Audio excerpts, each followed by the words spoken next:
Hello everyone, welcome to சிருஷ்டி SSC academy. இப்போ நாம் பார்க்க போகிறது டிஎன்பிஎஸ்சி குரூப் 2 ப்ரிலிம்ஸில் கேட்டால் காம்பவுண்ட் இன்ட்ரெஸ்ட்லேருந்து கேட்ட கொஷின் தான் வந்து பார்க்க போகிறோம். ஸோ ரொம்ப ஈஸியாக எப்படி இந்த கொஷினை சால்வ் பண்ணலாங்கிறத பார்க்கலாம். ஒரு சர்டைன் பிரின்சிபல் அமௌண்ட் வந்து இருக்குது. ஸோ 3 வருஷத்தில் 13,380 வந்து மாறுது, 6 வருஷத்தில் 20,070 வந்து மாறுது. அப்படின்னா அந்த பிரின்சிபல் அமௌண்ட் எவ்வளவு அப்படின்னு கேட்டிருக்காங்க. ஸோ இந்த மாதிரி கேட்குறாங்க. ஸோ அதாவது டபுளாக மாறினாலோ இல்லை ட்ரிபிளாக மாறினாலோ ஸோ ஃபர்ஸ்ட் என்ன பண்ணுறேன் அப்படின்னா பிரின்சிபல் அமௌண்ட்டை எழுதிக்கிறேன். சரிங்களா? பிரின்சிபல் அமௌண்ட்டு டிவைடட் பை அந்த கொடுத்துருக்கிற ஃபஸ்ட்டு 3 வருஷத்தில் 13,380. சரிங்களா? ஈக்குவல் டு மறுபடியும் அந்த 13,380 எழுதிக்கிறேன். 13,380. ஓகேங்களா? அடுத்தது 6 வருஷத்தில் எவ்வளோ மாறுது?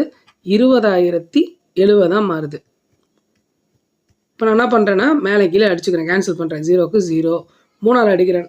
4 3 12, மிச்சம் 1, 4 3 12, மிச்சம் 1, 6 3 18. இதை 3ஆல் அடிக்கிறேன் அப்படின்னா 6 3 18, மிச்சம் 2, 6 3 18, மிச்சம் 2, 9 3 27.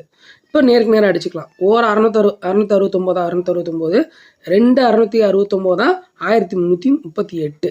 மிச்சம் 0 இருக்குங்களா? அதையும் நான் எழுதிக்கிறேன். இப்போ கிராஸில் மல்டிப்ளை பண்ணிக்கிறேன். ஸோ அப்போ P is equal to 446 × 20. So இப்போ பெருக்கணும் அப்படின்னா 6 2 12, மிச்சம் 1, 4 2 8, 9, 4 2 8. ஸோ ஒரு 0 இருக்குது, சேர்த்துக்கிறேன். ஸோ அப்போ எவ்வளோ வருது? 8,920 தான் அந்த கொஷினுக்கான ஆன்சர். தேங்க்யூ.